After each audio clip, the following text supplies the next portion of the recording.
Welcome to Breaking Down Patriarchy. I'm Amy McPhie Allebest. I would like to begin today's episode with a land acknowledgement.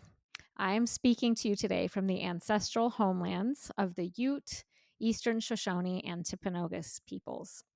I recognize that the Ute, Eastern Shoshone, and Timpanogos cared for this land since time immemorial, and I thank them for that stewardship. I also acknowledge that this is unceded territory, which means that it was never legally given to the United States. It's essentially stolen land. Listeners, have you heard land acknowledgements like this before? Do you know whose ancestral homeland you are on right now as you listen to this podcast? How often do you think about that? When you do think about it, what feelings come up? In today's episode, we will be discussing the colonization of native land and how white settlers can approach this very complicated and painful history. To guide us, we'll be basing our conversation on the book Becoming a Good Relative, Calling White Settlers Toward Truth, Healing, and Repair by Hilary Giovale. And I'm thrilled to have the author here to talk with us today. Welcome, Hilary. Oh, thank you so much for having me, Amy. I'm so glad to be with you. I'll read your professional bio really quickly just to acquaint listeners with your work, and then we'll have you introduce yourself more personally after that. Hilary Giovale is a mother, writer, and community organizer.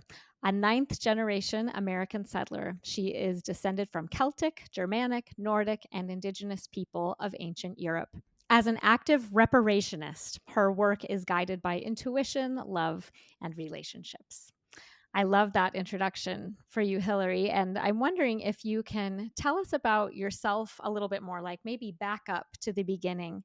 And this time, I'd actually love you to go back to the very, very beginning and tell us where your people are from. You in your introduction, we talked about your European ancestry, but you in the prologue, you introduce yourself with where your people are from, and then you trace a line from them to you, which kind of leads to why you wrote this book. Yeah, absolutely. Yeah, I am descended from Scottish Highlanders on both sides of my family, as well as people from Northern Ireland and Western Ireland. And on my mother's line, my matrilineal line is German and Scandinavian. We don't have any memory of those Scandinavian roots, but they show up in the very old DNA. And so I really embrace all of those lineages that I come from. And, then I've got a bunch of other, smaller threads that are running through my blood and I just honor and acknowledge those too. But most of the research that I've been able to do is focused on the German, Scandinavian, and Celtic. Wonderful.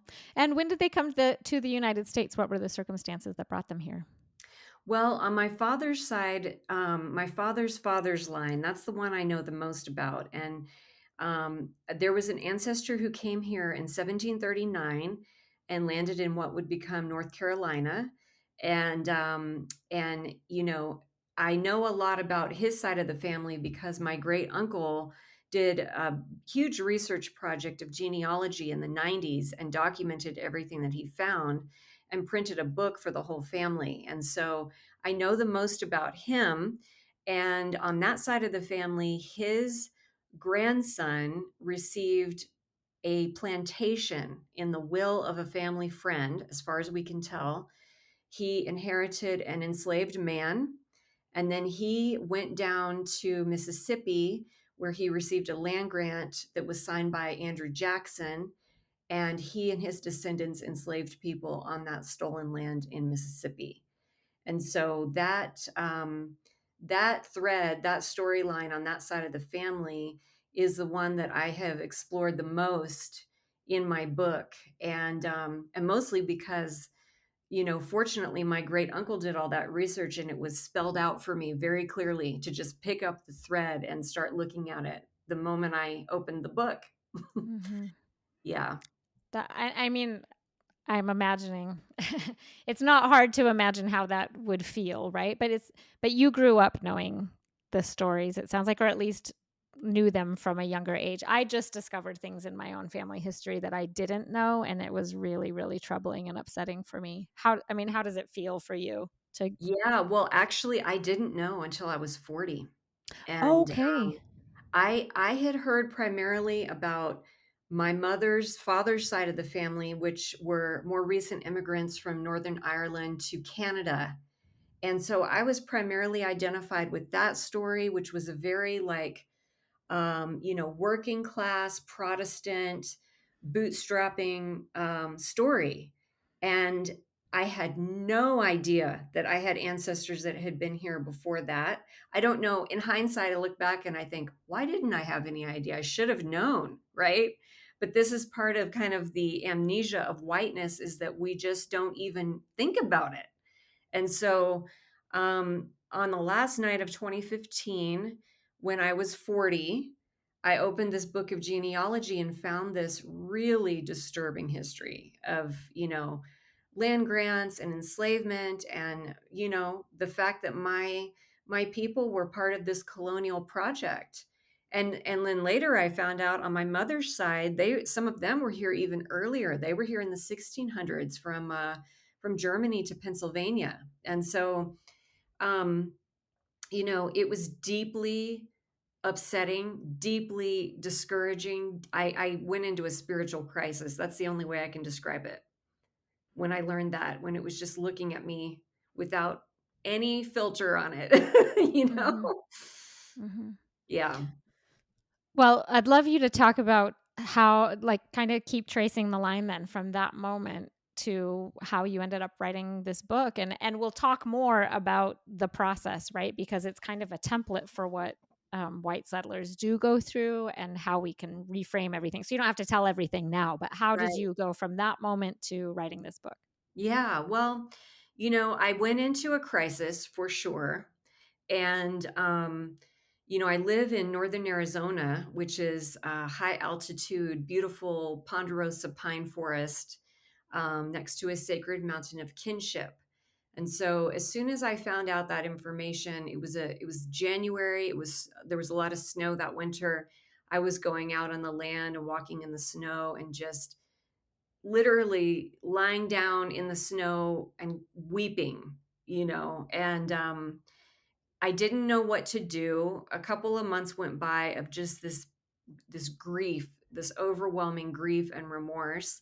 And then I got kind of an intuitive message to write a letter to, I think I wrote it to about 15 people. Many of them are people of color, they're indigenous people, they're friends of mine. And I basically felt like I had to come clean and be transparent about my ancestral, baggage. And in the process of sharing that letter with people, I came into a conversation with an African American elder named Yeye Louisa Tish, and she did a divination for me in her spiritual tradition. And she heard the ancestors whispering about a book that I had written, and I hadn't ever written a book at that point. But she said to me, "The book is already written, and you need to get out of the way." And so that began this process of, beginning to write. I was terrified to write this book. I didn't think that I was qualified. And I was terrified of being exposed and talking about these things, because we're not supposed to talk about these things in white culture at all. And, but, Yeye Tish, she listened to me, she helped me, she gave me some writing prompts, and she helped me get started. And then I had many, many people who helped me along the way by serving as readers and providing feedback and helping me work through these very difficult topics. Oh, that's wonderful. Um, and I do have to say, before the episode started, we were talking about just the sense of kinship that I felt with you, reading and seeing the ethos of what was guiding this book and the questions you were asking and the way that you're processing it. My listeners will know that's something that I think about and do. But you said that you have, like quite a few people that are experiencing a similar awakening right now. Is that right? That's right. Yeah. There is something happening with white women who are doing all of these creative projects to tell these kinds of stories right now. And I'm connected with a number of writers. Some of them have already published their books. Some of them are, have got books in the publishing pipeline right now. Some of them are just beginning to write. And to me, it's very encouraging because I think as white women, we have a special role to play in this work of healing and decolonization and looking at the past and trying to co-create better futures along with communities of color. Um, because for some reason we tend to be the ones who are drawn to it. I'm not seeing a lot of white men doing this. I'm seeing Mm, white women doing it. mhm. Well, that's been the case for a long time, Yeah, actually, right? that's Like in the right. abolitionist movement and Mhm. beyond. Although white women also, as we know, have been um, some of the perpetrators of the worst forms of racism and colonialism as well. So, Yeah. um, yeah. Well, okay, let's start with the book. And you open with a land acknowledgement of your own. And I'm wondering if you'd like to read your land acknowledgement or share that and talk about that a little bit. Sure. Let me just pull it up here. I've written it out on the document if you'd like, if you don't have a copy of the book in your hand. Yeah. So here it is. This book is written at the foot of a sacred mountain, a female being of kinship that stands within the traditional homelands of Dene, Hopi, Havasupai, Wallapai, Apache, Yavapai, and Paiute peoples, as well as several pueblos. My relationship with this land and her peoples are foundational to these pages. As a ninth generation settler, I am committed to disrupting settler colonialism by acting in solidarity with Indigenous sovereignty. I seek to support Indigenous peoples' well being and vitality of this land with my time, skills, and resources. With gratitude and respect for this land and her peoples, past, present, and future. Thank you. I love your land acknowledgement, Hillary. Some listeners, I mean, I started with my own of where I live, and some listeners may have never heard a land acknowledgement before. Some listeners may have heard land acknowledgements a lot. They do them a lot more now at like college graduations and things like that. And some people have heard them so much that they wonder if they're performative. And one of the things I loved about your land acknowledgement, Hillary, is that it wasn't just I acknowledge I live on this land and now moving along. You talk about your responsibility and what you see as a way of making repair, and you call yourself a reparationist. Is that right? Yeah, that's right. Yeah. Can you talk about that a little bit? Yeah, I think, land acknowledgements, you're right. They can be performative. They are getting to the point where they have been overdone in Mm-hmm. some cases. But I still think they have a role to play, especially when we add in that commitment to action, to Mm-hmm. unlearning, to embracing different ways of being here, to reparations, to land back, to rematriation, all of these things when those things are embedded in a land acknowledgement, meaning meaningful action, meaningful reparative action, then they totally have a role to play, and I think they can be very valuable. But yeah, just saying, this is whose land we're on, and thanks a lot, bye, is not really that doesn't really cut it. Mm-hmm. Yeah, Yeah. Well, thank you for sharing that. I do think that's really, really important. And I agree. I do think land acknowledgements are beautiful and important, and they're a really good, for me, it's like a really great place to start, right? Is to exactly. ask the question, wake yourself up to that reality, and then say, now what? Now what do I do? So maybe I'll make that my next question for you, Hillary, is let's dig into it. And I think a lot of people, as you said, like don't want to look at it. It's not something that we've talked about in white society very much at all, and just only barely starting to. And it's painful. It's painful. It's challenging for people. And so, how do you work on these topics effectively? What are some strategies? Yeah, I think, one of the most important strategies is storytelling. And I learned that through the grace and the generosity of many of the readers that I had when this book was still a manuscript before it was published. I had many people reflect back to me The parts of this book that are working are where you're telling your own story.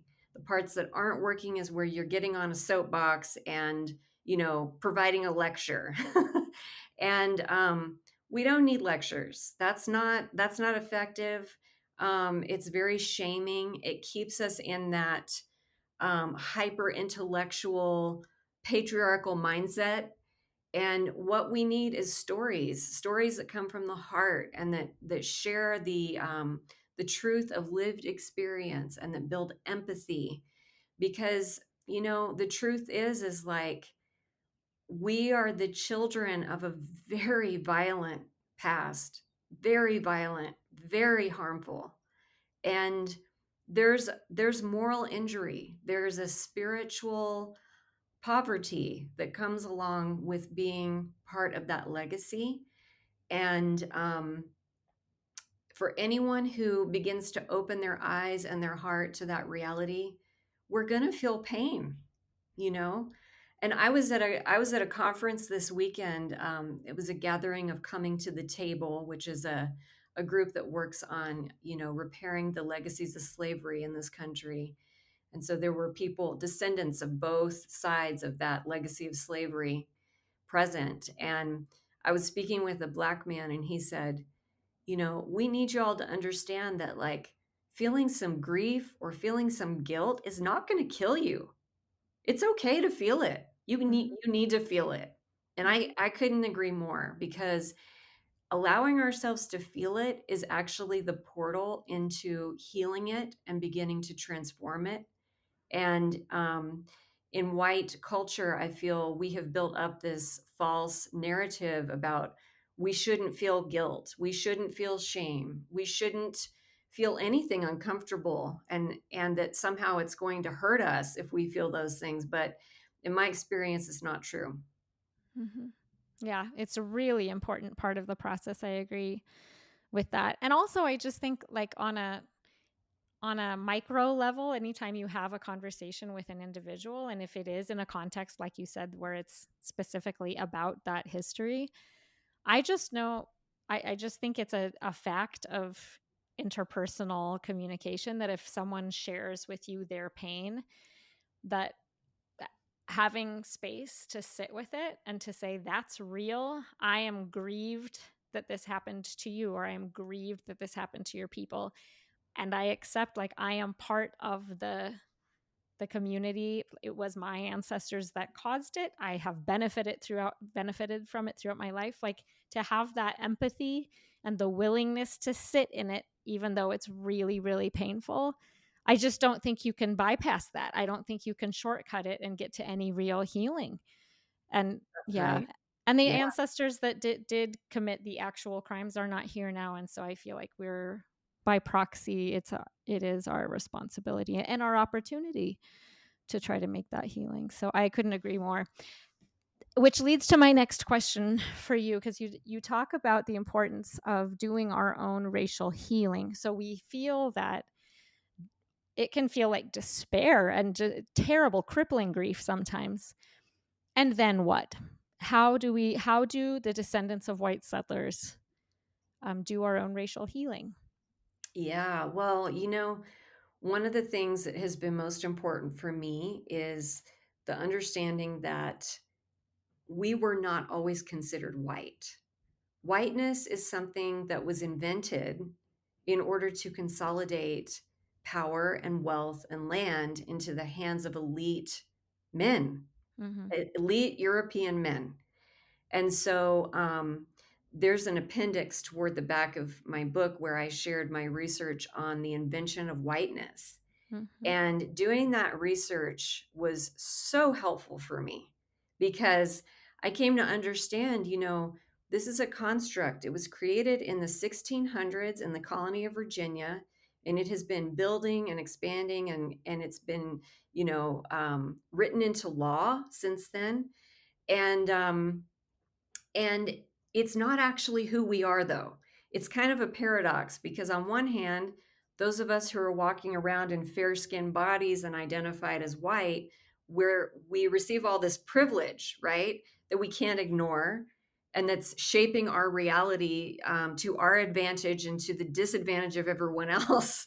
But at the same time, that is not actually who we are.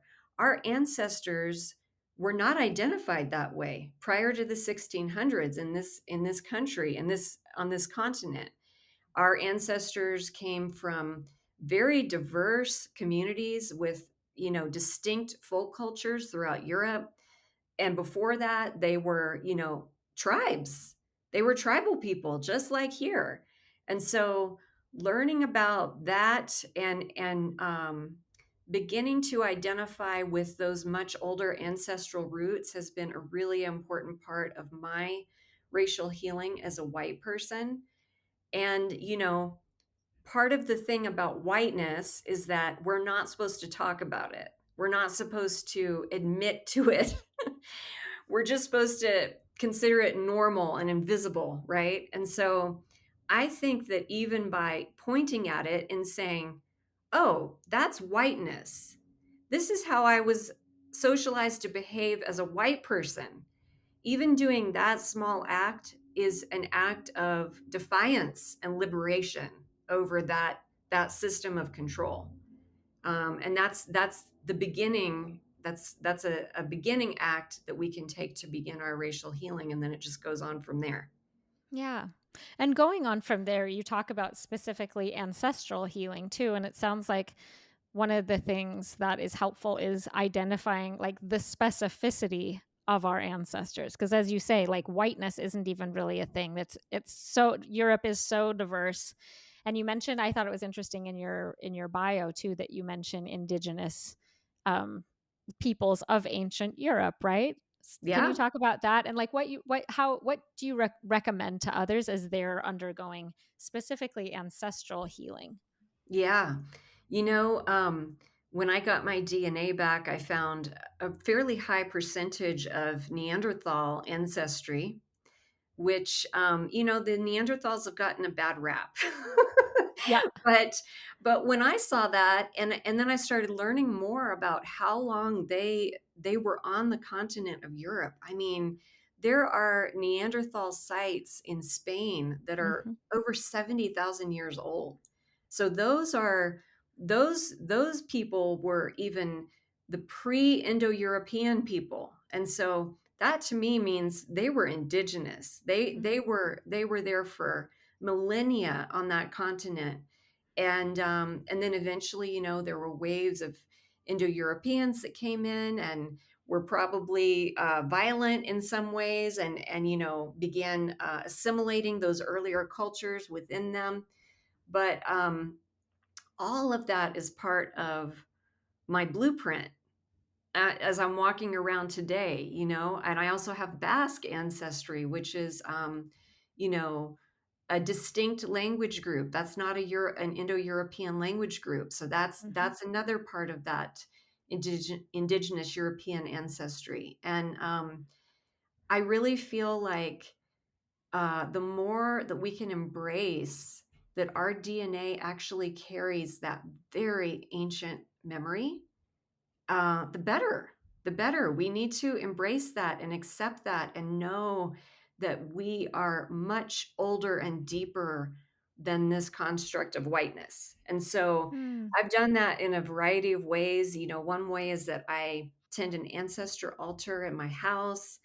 And, I have just spent a lot of time building a relationship with them, asking them to teach me and guide me and send me dreams and um, help, because we need that help from the ancient past in order to pull forward a different kind of future, I feel.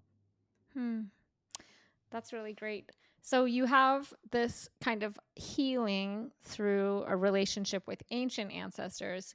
And then you talked earlier about the pain that comes from the ancestors who came during a very pretty short amount of time, just a few centuries, right? Who came to America and committed all of these atrocious crimes against humanity and, created this country on that and those foundations. So I love that you hold space for all of it and that there's so much nuance in the way you view your ancestors. So I guess once we've kind of like healed in our relationship with who we are and where our people come from, how do we make reparations for the actual harms that were done, whether we discover, yes, that our ancestors enslaved others or that they stole land and participated in, at the very least, cultural genocide, if not actual like murder genocide? What do we do with that then? And maybe you could speak to just the way that you have chosen to make reparations for those sins of your ancestors. Yeah, absolutely. Well, one thing I can share, I'll send it to you to include in the show notes. I have a guide to making a personal reparations plan that I use with all different kinds of groups. Some of them are, cross class groups where people don't have a lot of money or privilege necessarily. Some of them are groups of reparative philanthropists who have a lot of wealth, or they're wealth adjacent people, and they can give a lot, but it doesn't really matter. Regardless, anybody can work with it. And it's really all about the recognition that we as individuals, we have the power to make reparations. I find that a lot of times, when we talk about reparations as, a political act or an act that would be enabled by our government someday, the conversation just stalls out. It's just a debate that goes Mm-hmm. nowhere. And, you know, it goes round and round in circles about, we can't afford that, and that isn't legit, and so forth, right? But for those of us who feel the call toward reparations, it's completely accessible, and it can happen through a myriad of, different ways. It can happen through, learning whose land you are on, finding out if that community is still there. In many cases, the indigenous communities on this land were pushed away and relocated to other places. So finding out if they're still there, learning about their history, finding out if there is an organization that is led by an indigenous or Black community where you live, signing up for a monthly recurring donation, reaching out and asking, how, if at all, can I help? That is a question that I learned from Lila June Johnston, who wrote the closing words in my book. And she's a Dene scholar, musician, wonderful human being. And, she taught me that question, that we can't go into other communities being prescriptive and thinking we know best. We need to go with humility and be ready to hear that maybe our help isn't needed, you know? And then maybe it will be needed, but it'll be needed in a way that we didn't anticipate, you know? And so I've been involved with an Indigenous community led grassroots organization here in Flagstaff for the last decade. And it's really my great privilege to be in relationship with them and to really listen for what they're calling for and what they're trying to do, and to get behind them. So those are some of the ways that we can all move into reparations. And, even if it's, a monthly recurring donation of $10, if that's all you can afford, to a land tax program or you know, a Black led organization, that's wonderful, because that is an act of bringing this spiritual, ethereal, ancestral healing that we've been talking about into action, into the material reality. And that's what we have to do. We have to do both. And Mm-hmm. 100%. Yeah. Another thing that you write about in making reparations and in really trying to do this healing work is the value of apology. And that's another piece of it, right? As you talked about sharing stories, being able to be there and show up for people's stories, making reparations in a way that is led by the group of people that you're making reparations with. And you talk about the difference between making an apology and asking forgiveness. Could you talk about that a little bit and talk about whether apologies for historic harm are even valuable? Yeah, I mean, I love this question because as I've been going along, I've realized there's been a lot of confusing messages put around apology and forgiveness in our culture. It is often weaponized. When you think Mhm. about being little kids and getting in a fight over who gets the toy, I mean, how often do you hear parents forcing their children to apologize? And that's the wrong message Mhm. because apology is not something that should be coerced. It's not something to make you look good. It's for me, it's something that is a deep spiritual commitment to feeling the grief, feeling the remorse, and then making a commitment to stop that behavior. And so I have had quite a few interesting experiences with apology. Um, in one case, I did write an ancestral apology directly to someone. He's a friend of mine named Edgar Villanueva, who founded the Decolonizing Wealth Project. But that was the only time I've written an apology directly to someone. And I did that with the guidance of his book, Decolonizing Wealth. Mm. All the other apologies that I've given have been in a ritualized form. So it's a process of writing a prayer of apology and ritually burning it. And there's something about that that is really clean because when you're not giving the apology directly to a human being, you're not putting expectations on them to have to Yep. respond, to feel really awkward, and to feel that they've got to, somehow forgive you. You're taking away the aspects of that could be performative, and you are just making the apology directly from your heart to the divine. And so that is a powerful act. Um, and to me, it's different than asking for forgiveness because asking someone to forgive you or asking a community to forgive you is asking them to get entangled with you in a way that they might not be ready for. Mhm. And that can be another layer of harm, you know? And it's also it's putting pressure. It can be a form of putting pressure. And in a lot of ways, we don't even need to do it because like I've been told by many indigenous elders, you are already forgiven. It's already done. You have already been forgiven on the spiritual level. And so I really don't need to ask human beings for forgiveness because it's really on me just to do the work of apology and repair. Mhm. So that's kind of how I see it. Mhm. I love that. I totally agree. And I'll add I've been taking indigenous studies courses in my PhD program and I recently read an article. I don't remember the author now off the top of my head. But in the title, it's actually an indigenous scholar who says it's basically dear white people, I do not forgive you. And the truth I mean, just as you were speaking, um, it just I agree with you that asking for forgiveness is about the person who's saying they're sorry, right? It's about the perpetrator or the person who's trying to make repair. It's not about the person who was harmed. And Right. so I really like that strategy of doing the work of healing, of doing the work of kind of asking forgiveness almost to the universe or to whatever we conceive of as the divine, because then no matter how the other person feels, we're able to do the work in ourselves that we need to do That's without right. without making it about us, without because you're right. Listeners will remember this in season 1 of the podcast.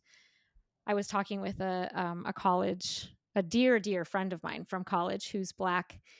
And I was kind of discovering for the first time in our conversation how this very close friend of mine had a completely different experience in college at our hugely majority white college that we went to.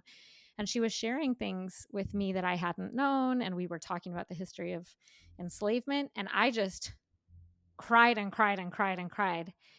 And listening back to the episode, what happened then was she comforted me, right? She Mhm. comforted me because I was the one crying.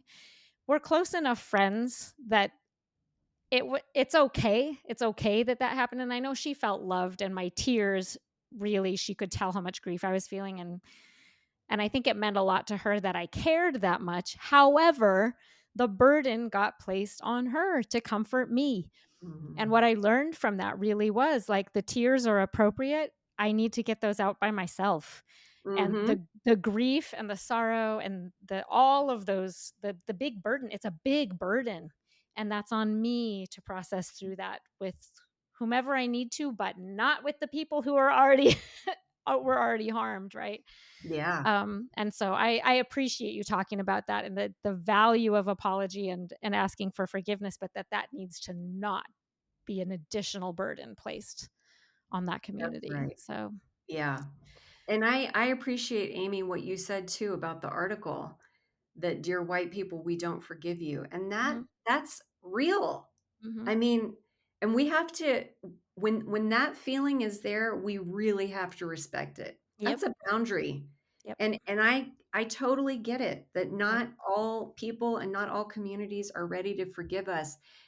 And why would they? They are still dealing with so much oppression, so much violence, a huge racial wealth gap, and it's okay, and that's, we need to accept that.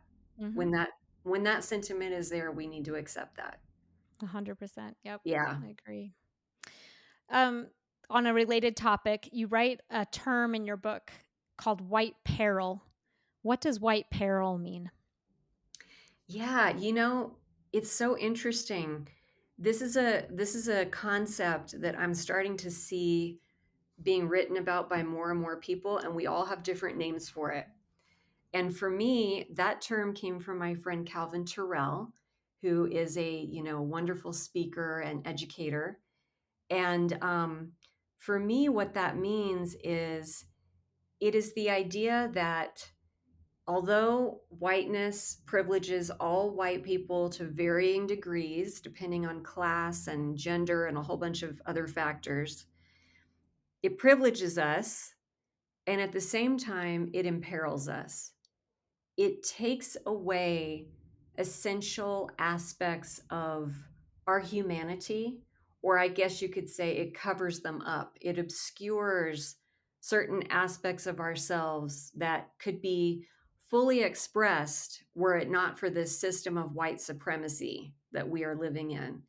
And so throughout the book, I tell stories of my own reckoning with white peril, like, for example, dealing with amnesia, dealing with denial, dealing with the feeling of being a spiritual orphan, things like that. That these are the aspects of whiteness that we don't often hear discussed from by white people ourselves. I think there are authors of color who've been pointing out these things about white people for a long time, but we haven't been transparent about it ourselves as much. Mhm, So that's one of the things that I tried to bring into this book was that transparent discussion of what this is like. mhm. I think that's so valuable. It really is. And on this whole theme of doing that inner work, that ancestral work, that healing work, because obviously, I mean, when we think about like really overtly racist people and organizations, sometimes at the core of that are those fears, that feeling of being orphaned, that feeling of like, well, who's my group? I don't know who I belong to. And then it turns, if it's not dealt with in healthy, appropriate ways, it can turn into white nationalism, white supremacy, because they, that ache to feel belonging and wholeness, if that healing isn't done, it can turn into all kinds of dangerous things, which is why it's perilous, right? That Right. peril. Yeah, it's so critical to address that in healthy ways. Yeah, absolutely. Yeah. I think a big factor about whiteness, like you said, is that absence of belonging, that Hmm. feeling of like, I think, many of us are carrying around a suspicion that is rooted in ancestral realities that maybe we don't actually belong here, Yeah. you know? Yeah. And then what do you do? And it's extremely painful, which is why I value your work so much, because I think that's the thing we have to confront and to admit, like you said, that it does hurt. It does. And it's not, it's, yeah, to have the whole experience that you described at the beginning of the episode, when you wake up to it, because you can live for decades, you can live a long, long time without even waking up. And you love your country, and maybe you are a nature person and you love the nature where you live and you are attached to it deeply. And then you discover that it was that your ancestors stole it. You weren't possibly supposed to be here. And then, you can lose faith in a lot of the things that are dear to you. It is very difficult and very disorienting. So I'm so grateful that your book not only points out the historical harm, but says, here's how we can heal also, and here's what to do, instead of just like, I've now left you in despair and I'm going to walk Right. away. It's, here's what we can do about it, right? Not Yeah. only to make things right with the people who were harmed, which is of course the most important, but also to heal ourselves. Okay, I have another question. Then this is kind of on a different topic, but this podcast obviously is called Breaking Down Patriarchy. So, what does this have to do with patriarchy? How does your work subvert patriarchal systems? Well, I love the title of your podcast, and I love Thank that you. you focused on this particular topic. And for me, when I look at history, it's kind of like, colonialism, white supremacy, and patriarchy are almost like three strands of a braid. You can't have one without the other. They have all co-developed in really insidious ways. And so, like I mentioned earlier, the construct of whiteness was to consolidate wealth, land, and power into the hands of white men. It wasn't, women didn't have access to that. And so it has always been this process of, you know, a patriarchal consolidation of power. And patriarchy shows up in many different ways. One of the ways that it has shown up most profoundly in my life is being brought up in an evangelical Christian family. And you know it was always the male pastors up in front of church giving the sermons, and it was always this kind of outsourcing of our power and our knowing to these authority systems that were all represented by men, by white men. And part of my unlearning of that has been to begin to trust my own intuition, for one, begin to trust other ways of knowing. So this book was highly influenced by dreams. It wouldn't have been written without a whole bunch of dreams that I've had over the years. And I came to learn how to trust that as a legitimate way of knowing, which was, you know, dream divination and dream interpretation has long been demonized. It was long demonized throughout Europe, centuries ago. But why is that? Because they were building a system of patriarchy, all steeped in religious institutions and the collusion between religious institutions and nation states to strip this innate power and knowing from people and to outsource it elsewhere.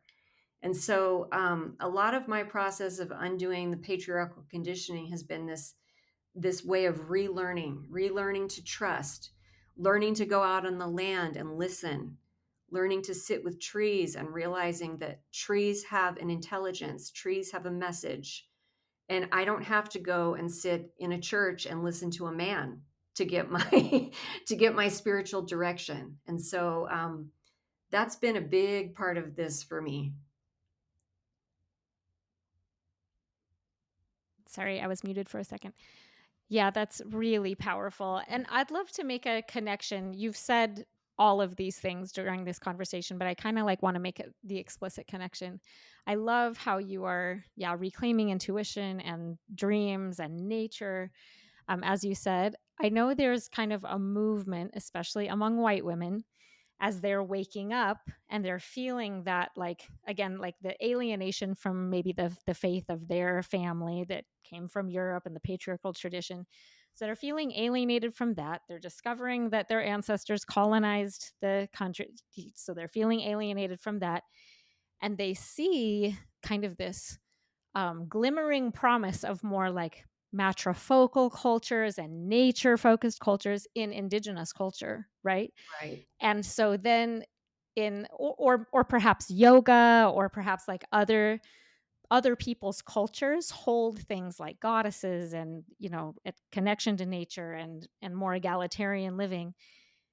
Then the danger is that they start to appropriate those things, right? Like they Yes. start to think, oh, I'm drawn to drum circles or all of these other cultures, and that's a kind of dangerous territory. So I'm just making this connection also of why it's so important to get to know the indigenous peoples of your own ancestry, to connect to that for that spiritual learning. And you even mentioned asking your own ancestors to give you dreams. Can you talk about that a little bit? Because I know that that's something that you've done so healthily and so well, is to turn to appropriate sources and maybe to other people's cultures for inspiration, but not to appropriate them. Yeah, that's true. I mean, I can say that I wouldn't have had the confidence to trust my own dreams and to get on this path if it hadn't been for having many Indigenous mentors who were very, extremely generous and gracious and were willing to show up and help me out. And they, across the board, they all pointed me back to my own people. And so there is I had a 15-year path of cultural appropriation and cultural sampling as a tribal belly dance teacher, which I write about in the book. And then out of that, and out of the graciousness of learning from other cultures, I did write some guidelines in the book for how to learn from other cultures in a way that is relational and respectful, reciprocal, and not extractive. So I think there is a role to play to learn from other cultures, that can definitely serve a role, but and also it's always going to point us back to our own people.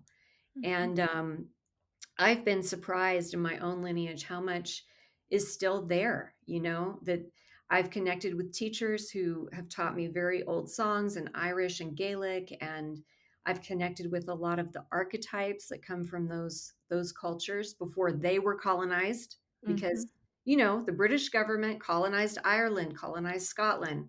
And so going back to those pre-colonial roots in my own lines, and so again, it's another kind of like both and. But if anyone is going to learn from another culture, it's very important. How you do that matters a lot, and it's not something that capitalism has made it way too easy for us to extract and appropriate. Yep. And so we need to try to avoid that trap and do it in a Mhm. different way.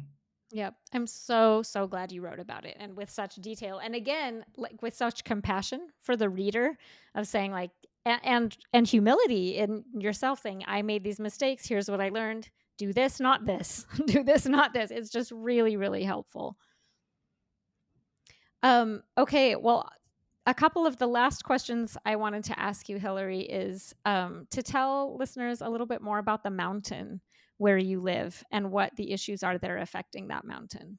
Yeah, oh, I would love to. I feel like none of this work would have started for me if it weren't for this mountain. She is Mm, a grandmother, and she's a being of kinship, and she's revered by all the nations of this region.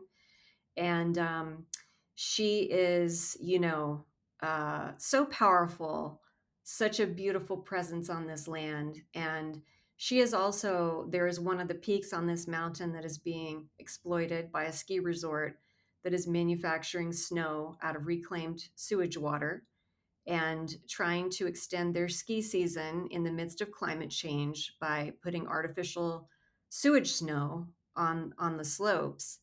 and clear cutting old growth forest, etc. And so that is, tragic. That's tragic. And the indigenous community here has been fighting that for a long time and continues to stay strong in their resistance to that. And I have been doing what I can to support them in that advocacy. And I just, it's a real metaphor for what this disease of colonialism does. If you could imagine putting sewage, even treated sewage, in the most sacred place, that's what it does in order to make a profit, right? so Yeah, so yeah. it's incredibly distressing. Is there any way that listeners could learn?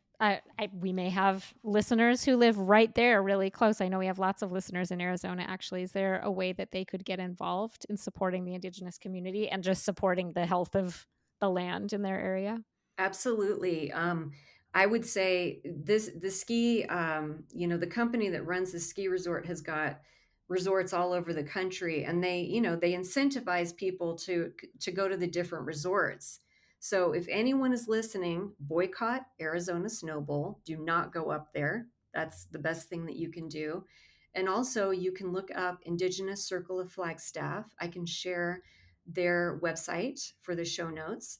You can make a monthly recurring donation to Indigenous Circle of Flagstaff to support this ongoing advocacy and the resistance of this colonial extractive mindset here on this sacred land. That's such a great example of something that people can actually do, take action in their own community, right? Which I think is a really powerful thing to do.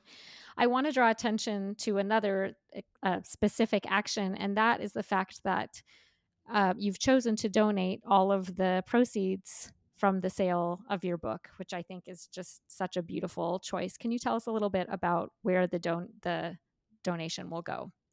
Yeah, I am dividing the any income I receive in half. Half of it is going to Decolonizing Wealth Project, which is an organization that was founded by Edgar Villanueva. And it is all about, it's a regranting fund that's working on a number of different initiatives around reparations and land back and, the well-being of Indigenous and Black communities across the country.